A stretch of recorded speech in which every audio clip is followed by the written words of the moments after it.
दोस्तों असां मां अक्सर माण्हू सुबुह साण उथी पंहिंजी मोबाइल ते व्हाट्सएप ज़रिए आयल पैगामनि खे ॾिसंदा आहिनि। गुड मॉर्निंग मैसेजिस खां वठी इंटरनेट बैंकिंग जे इस्तेमाल लाइ हिन वक़्तु पूरी दुनिया में सभ खां वधीक इस्तेमाल थींदड़ ऐप व्हाट्सएप ई सम्झी वेंदी आहे।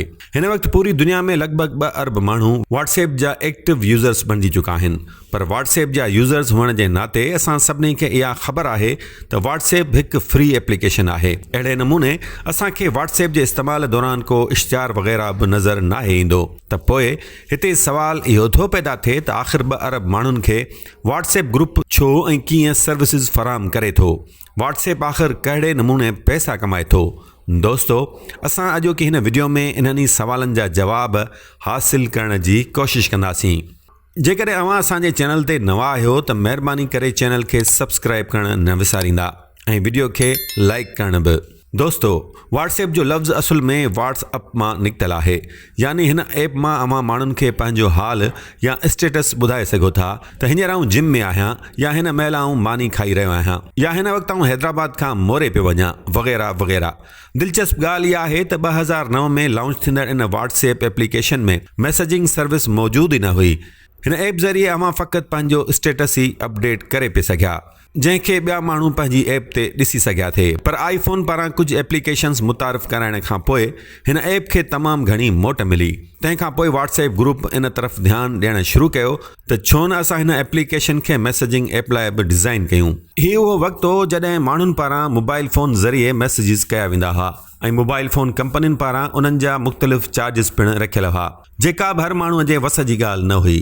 बहरहाल व्हाट्सएप ग्रुप पारां हिन नई एप्लीकेशन खे मार्केट में मुतारिफ़ कराए वियो ऐं लखे माण्हुनि धड़ाधड़ हिन ऐप खे डाउनलोड करणु शुरू करे छॾियो। व्हाट्सएप जी वधंदड़ मक़बूलियत खे ॾिसंदे कुझु सीड़पकारनि पारां हिन जा शेयर्स ख़रीद करण जी कोशिशि कई वई। अहिड़े ई नमूने इश्तिहारनि जे ज़रिए बि पैसा कमाइण जो बि ऑप्शन मौजूदु हो, पर व्हाट्सएप इंतिज़ामिया पारां उहो ई चयो वियो त हिन एप्लीकेशन खे एड फ्री रखिणो आहे ऐं हू हिन ऐप खे नो प्रॉफिट नो लॉस जे बुनियाद ते ई हलाइणु चाहिनि था। दोस्तों शुरूआती मरहलनि में व्हाट्सएप खे हलाइण लाइ के घणा माली या इंतिज़ामी वसीला घुर्बल न हुआ। ऐप खे हलाइण लाइ हिकु नंढी टीम जोड़ी वई, जेका व्हाट्सएप जे टेक्निकल ऐं इंतिज़ामी मामरनि खे ॾिसंदी हुई।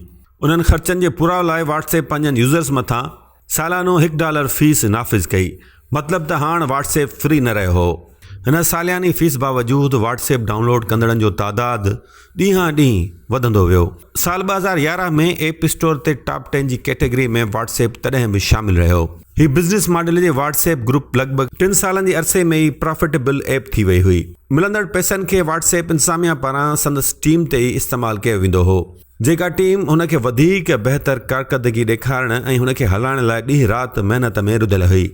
जंहिंखां पोइ व्हाट्सएप जे मुख़्तलिफ़ फीचर्स में बि इज़ाफ़ो कयो वियो, जंहिंजे नतीजे में कुझु ई अरसे में व्हाट्सएप इस्तेमालु कंदड़नि जो तादादु 20 करोड़ खां बि वधी वियो।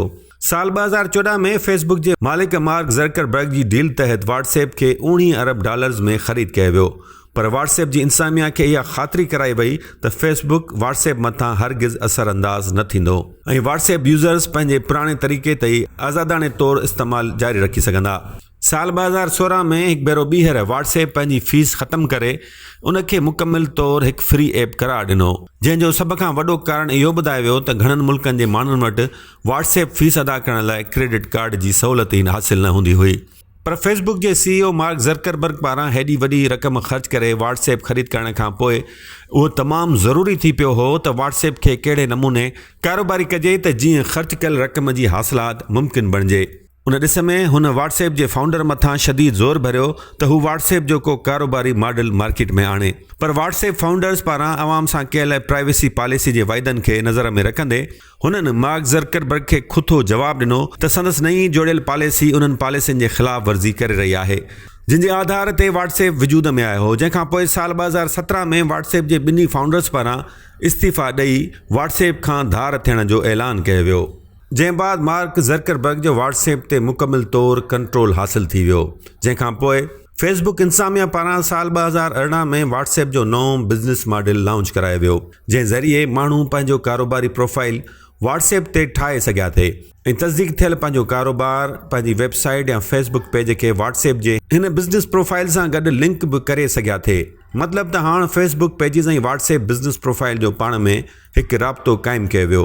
यानी हाणे फेसबुक खे अणसिधी तरह सां व्हाट्सएप ते पंहिंजो पाण खे प्रमोट करण जो मौक़ो मिली वियो, छो त जेको बि व्हाट्सएप बिज़नेस प्रोफाइल विज़िट कंदो आहे उहो सिर्फ़ु हिकु क्लिक ज़रिए ई फेसबुक पेज ते पहुची सघे थो।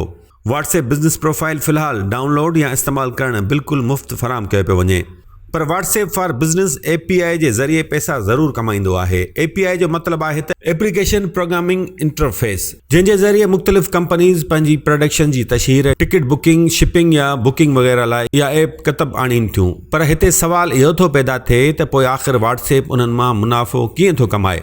पैसा कमाइण जो मॉडल हीउ आहे त बिज़नेस वाइपेदारनि लाइ मुख़्तलिफ़ पैगामनि जे जवाबनि लाइ हिकु फ़ीस रखियलु आहे, जेका मुख़्तलिफ़ मुल्कनि लाइ मुख़्तलिफ़ अघनि ते मुक़ररु थियलु आहे। बज़ाहिर व्हाट्सएप जो इहो बिज़नेस मॉडल एतिरो कामयाबु नथो लॻे ऐं यकीनन अव्हां जे ज़हननि में इहो सवाल बि हूंदो त आख़िर उहे कहिड़ा कारोबार आहिनि जेके उन क़िस्म जूं सहूलियतूं हासिल करे रहिया आहिनि। त दोस्तो, व्हाट्सएप जी उन्हनि सहूलियतुनि खे उहे कंपनियूं हासिल करे रहियूं आहिनि जेके लखें ग्राहकनि खे डील कंदियूं आहिनि, जीअं ट्रेवल एजेंट्स या वरी बैंक्स वग़ैरह। व्हाट्सएप बिज़नेस ऐप खे इस्तेमालु कंदड़ वॾियुनि कंपनियुनि जिन में सिंगापुर एयरलाइंस, उबर, Booking.com ऐं नेटफ्लिक्स वग़ैरह शामिल आहिनि। पाकिस्तान में इलाइट बैंक ऐं जेज़ कैश जहिड़ियूं वॾियूं कंपनियूं व्हाट्सएप बिज़नेस API इस्तेमालु कंदियूं आहिनि। उनखां अलावा व्हाट्सएप इंतज़ामिया पारां मुख़्तलिफ़ मुल्कनि में व्हाट्सएप पेमेंट जे नाले सां बि हिकु सर्विस शुरू कई वई आहे, जिते आम माण्हुनि लाइ पैसनि मोकिलण जी सहूलियत बिल्कुलु मुफ़्त आहे, पर कारोबारी माण्हुनि लाइ उन सहूलियत एवज़ व्हाट्सएप खां चार्ज हासिल करे थो। दोस्तो, इहो बि चयो वञे थो त ईंदड़ वक़्त में थी सघे थो त व्हाट्सएप ते इश्तिहार बि हलाया वञनि। गुमान कयो वञे थो त ईंदड़ वक़्त में उहे इश्तिहार व्हाट्सएप जे स्टेटस विंडो में हलाया वञनि। अक्सर माण्हुनि जे ज़हननि में इहो सवाल पिणु गर्दिश करे थो त व्हाट्सएप जी कमाई केतिरी हूंदी। उन जा दुरुस्त अंग अखर ॿुधाइणु शायदि कंहिं लाइ बि मुमकिन न आहे। माहिरनि जो इहो ख़्यालु आहे त ईंदड़ वक़्त में व्हाट्सएप कारोबार जा नवां दर पिणु खोलींदो। इहा ॻाल्हि केतिरे क़दुरु दुरुस्त साबित थिए थी, इहो त ईंदड़ वक़्त ई ॿुधाईंदो।